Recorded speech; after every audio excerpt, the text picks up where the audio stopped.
आज का टॉपिक है अरिथमेटिक ऑपरेटर। तो अरिथमेटिक ऑपरेटर्स जो हम लोग मैथ में पढ़ते हैं, प्लस माइनस डिवाइड मल्टीप्लाई, और यहाँ पाइथन में कुछ और भी हैं, मॉड, एक्सपोनेंट। देखिए मॉड ऑपरेटर ये कहलाता है, ठीक है, और ये कहलाता है एक्सपोनेंट ऑपरेटर, और ये कहलाता है फ्लोर डिवीजन, ठीक है। तो एक एक करके इनको प्रैक्टिकली देखते हैं हम लोग ये क्या होते हैं। तो सबसे पहले मैं आता हूँ अपने पाइथन पर। तो हम देख रहे हैं यहाँ पर, मैं इसको क्लियर कर दूं। क्लियर नहीं हो रहा है, क्लियर का भी कुछ करता मैं भूल गया हूँ।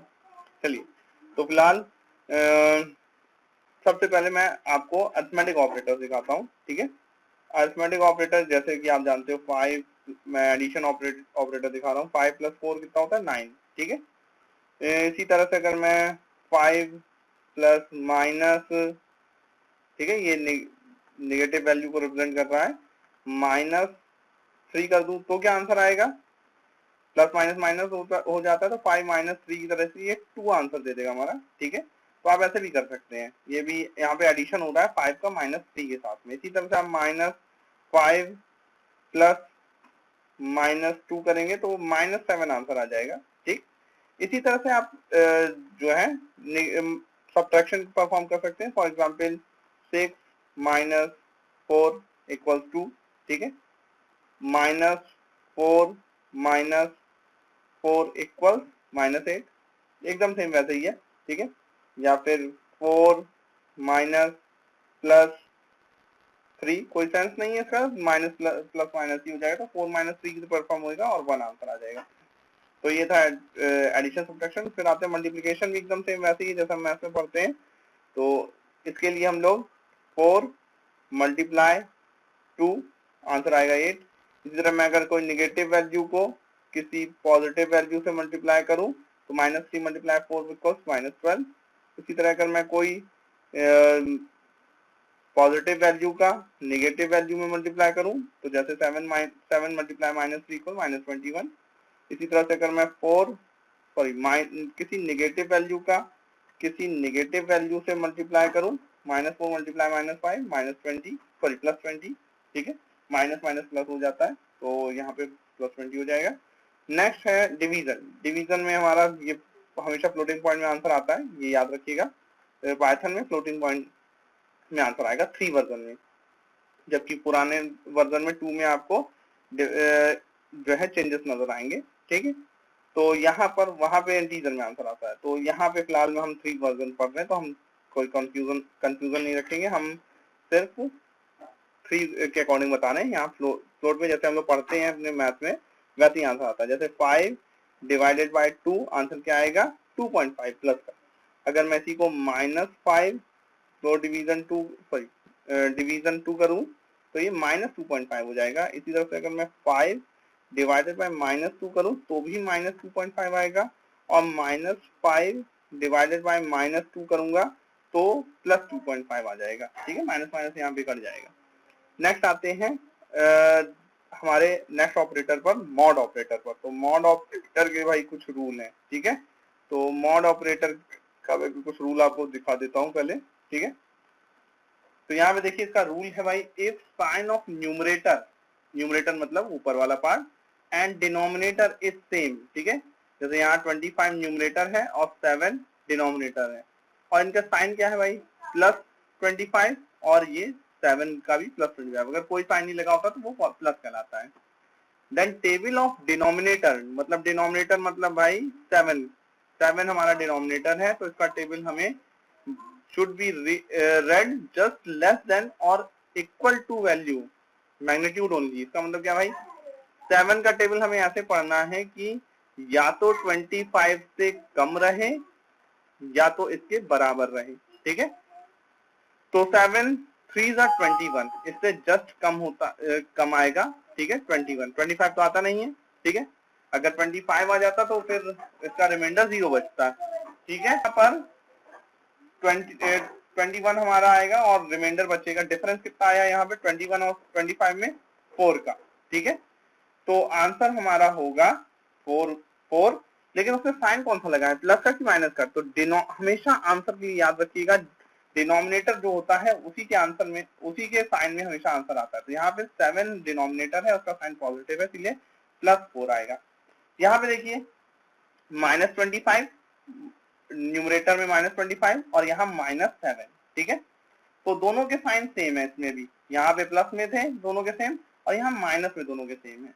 तो भी हम यहाँ डिनोमिनेटर मतलब -7, यहाँ 7 का टेबल पढ़ेंगे, -7 नहीं 7 का टेबल पढ़ेंगे और न्यूमरेटर में 25 है, -25 नहीं, मैग्नीट्यूड ओनली का मतलब सिर्फ उसकी वैल्यू लेकर के चलिए, ठीक है।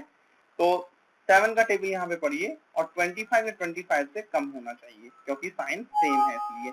तो 7 3 जा 21, डिफरेंस कितना आ रहा है 21 और 25 में 4 का, तो यहाँ हम 4 लिखेंगे। लेकिन साइन हमेशा मैंने क्या होता है किसका रहता है, डिनोमिनेटर का। तो यहाँ पे साइन डिनोमिनेटर का क्या है, -7 लिखा है, तो मतलब माइनस में आंसर हमारा माइनस में है, तो यहाँ पे -4 आंसर होगा।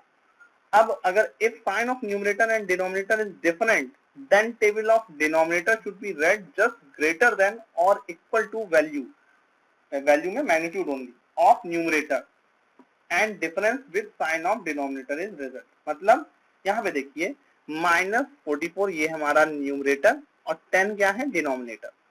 तो इसका न्यूमरेटर का साइन है माइनस और डिनोमिनेटर है प्लस में, मतलब दोनों के साइन डिफर हैं। तो हम डिनोमिनेटर मतलब 10 का टेबल ऐसा पढ़ेंगे कि -44 भी नहीं 44 मैग्नीट्यूड ओनली हमें देखना है, 44 से जस्ट ग्रेटर रहे। तो 10 5 जा 50, ठीक है। तो 50 हो गया। अब 50 और 44 में डिफरेंस कितना है 6, तो यहाँ पे हमने 6 लिखा, लेकिन आंसर किस में आता है हमेशा डिनोमिनेटर के साइन में। तो डिनोमिनेटर है भाई +10, तो प्लस मतलब यहाँ पे +6 आंसर होगा। इसी तरह से यहाँ पे देखते हैं, चलिए इस बार यहाँ पे इस बार है न्यूमरेटर में 44, डिनोमिनेटर में है -10, मतलब न्यूमरेटर का साइन है प्लस और डिनोमिनेटर का साइन है माइनस। तो इस केस में 10 का टेबल हम जस्ट डिनोमिनेटर का टेबल हम जस्ट न्यूमरेटर से ज्यादा ही पढ़ेंगे, मतलब 10 5 जा 50। लेकिन साइन अब 50 और 44 में डिफरेंस कितना है 6 का, ठीक है। लेकिन साइन हमेशा किसका आता है, आंसर रिजल्ट हमेशा किसके साइन में आता है, डिनोमिनेटर के। तो डिनोमिनेटर का साइन है माइनस, तो यहाँ पे -6 आंसर हो गया, ठीक है। तो ये था हमारा मॉड ऑपरेटर। नेक्स्ट हम लोग देखते हैं फ्लोर डिवीजन। फ्लोर डिवीजन, अच्छा इसको जरा प्रैक्टिकली भी करके देख लेते हैं, ठीक है। तो प्रैक्टिकली इसको देखने के लिए यहाँ पर आते हैं और फ्लोर डिवीजन हमें देखना है। तो मान लीजिए मैंने कहा 25 मॉड 7, ठीक है। तो 25 और 7 दोनों के साइन सेम है, तो हम टेबल क्या करेंगे, 7 का टेबल मतलब डिनोमिनेटर का टेबल 25 मतलब न्यूमरेटर से कम पढ़ेंगे। तो 7 3 जा 21, आंसर 21 और 25 में डिफरेंस कितना है 4 का, ठीक है। और न्यूमरेटर सॉरी डिनोमिनेटर का साइन क्या है, डिनोमिनेटर मतलब 7 का साइन है प्लस, तो +4 हमारा आंसर होगा, ठीक है। ये देखिए नेक्स्ट अगर मैं यहाँ पर लिख दूं -34 और मॉड 7, तो अब क्या होगा, सॉरी 7 तो साइन अलग हो गया, -7 दोनों के साइन सेम हो गए, -34 -7। तो 7 का टेबल हमें ऐसे पढ़ना है कि 34 से कम रहे, क्योंकि दोनों के साइन सेम है। अगर दोनों के साइन अलग होंगे तो उस केस में डिनोमिनेटर का टेबल जस्ट ज्यादा पढ़ना है, ठीक है। लेकिन यहाँ पर दोनों के साइन सेम है, तो 7 का टेबल 34 से जस्ट कम पढ़ेंगे। तो 7 4 जा 28 और डिफरेंस कितना है 6 का, आंसर क्या आएगा डिनोमिनेटर के साइन में, तो -6, क्योंकि -7 है यहाँ पे डिनोमिनेटर, तो -6 इसका आंसर होगा, ठीक है। इसी तरह से अगर मैं आपको यहाँ पे अब साइन डिफर करके दिखाता हूँ, मान लीजिए 38 ना करके चलिए 39 और मॉड -5 कर देते हैं। अब क्या होगा, दोनों के साइन अलग अलग हैं, 39 प्लस में है, न्यूमरेटर प्लस में हो गया और डिनोमिनेटर -5 वो नेगेटिव है। तो अब हम टेबल 5 का मतलब डिनोमिनेटर का जस्ट 39 से ज्यादा पढ़ेंगे। तो 5 8 जा 40 होता है, तो 40 और 39 में डिफरेंस 1 का, ठीक है। 1 हमारा यहाँ पे डिफरेंस है और साइन किसका हमेशा लगता है? डिनोमिनेटर का। तो डिनोमिनेटर -5 है, मतलब -1 हमारा आंसर होगा। इसी तरह से अगर मैं यहाँ पर आपको कुछ और लेके दिखा दूं, 17 -17 कर देते हैं इस बार, -17 मॉड 5। अब क्या होगा भाई?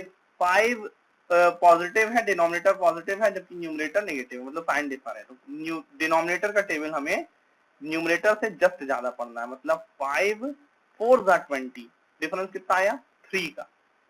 अब 3 का डिफरेंस आया, चलिए 3 तो हमारा आंसर होगा, लेकिन 3 में क्या पॉजिटिव 3 की नेगेटिव 3?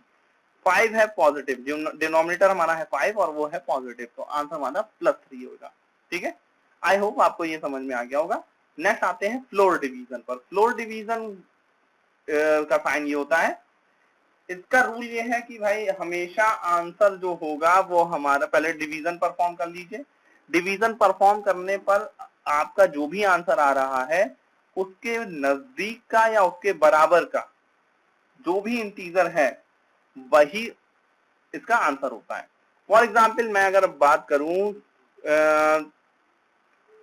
20 फ्लोर डिवीजन 6, पहली बात तो ये हमेशा इंटीजर में आंसर देता है, ये याद एकदम दिमाग में बैठा लीजिए। फ्लोर डिवीजन हमेशा आंसर इंटीजर में देगा।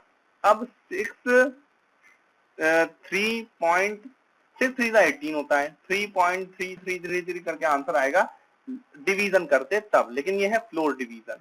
तो 3.33 के नजदीक का और 3.33 से कम इंटीजर कौन सा होगा? 3, तो आंसर आएगा 3।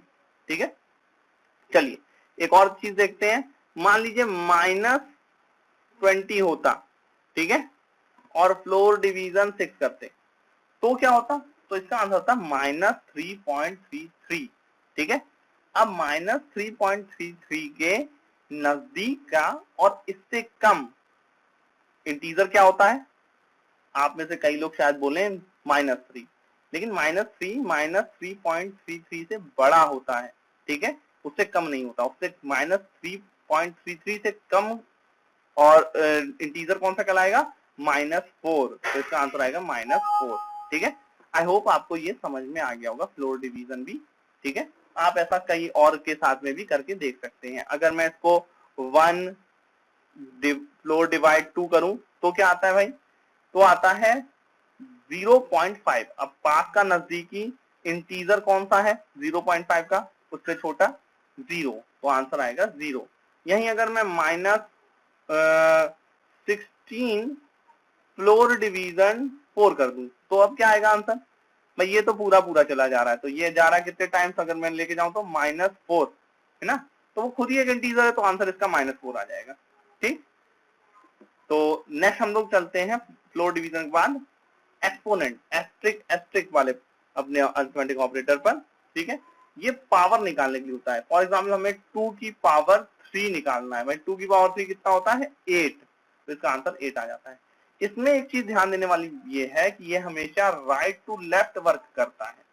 मतलब अगर आपने लिख रखा है कि 3 एक्सपोनेंट 2 एक्सपोनेंट 3, तो अगर आप ऐसा सोच रहे हैं कि मैं इसको थोड़ा सा छोटा करता हूँ क्योंकि इसका आंसर फिर मैं भी नहीं बता पाऊंगा, और इसको 3 कर देते हैं और ये 3 की पावर 2 कर लेते हैं। चलिए, तो आपको इसको देख के ऐसा लग रहा होगा भाई ये लिखा है 2 की पावर 3 की होल पावर 2, लेकिन ऐसा नहीं है। ये हमेशा कैसे ऑपरेट होता है? पहले इधर का ऑपरेट होएगा, 3 की पावर 2 पहले ऑपरेट होएगा। ठीक है, उसके बाद जो आंसर आएगा, मतलब कितना आएगा? 3 की पावर 2 9, तो 2 की पावर 9 ऐसे कैलकुलेट होएगा ये। तो 2 की पावर 9 कितना होता है? 516। ठीक है, सॉरी 512, तो 512 इसका आंसर होगा। अगर आप इसको ऐसे ऑपरेट करोगे 2 की पावर 3 तो कितना होता है भाई? 8, और 8 की पावर 2 कितना होता है? 64, तो ये गलत है। ठीक है, हमको पहले 3 की पावर 2, क्योंकि ये राइट टू लेफ्ट चलता है, तो हमको पहले राइट साइड से ये एस्ट्रिक वाला पहले जो राइट साइड में पहले इसको सॉल्व करना पड़ेगा। तो 3 की पावर 2 होता है 9। ठीक है, उसके बाद यहाँ पे 9 हो गया। अब 2 की पावर 9 निकालेंगे तो वो कितना आएगा? 512। ये देखिए आंसर। ठीक है, आई होप आपको ये भी समझ में आ गया होगा। नेक्स्ट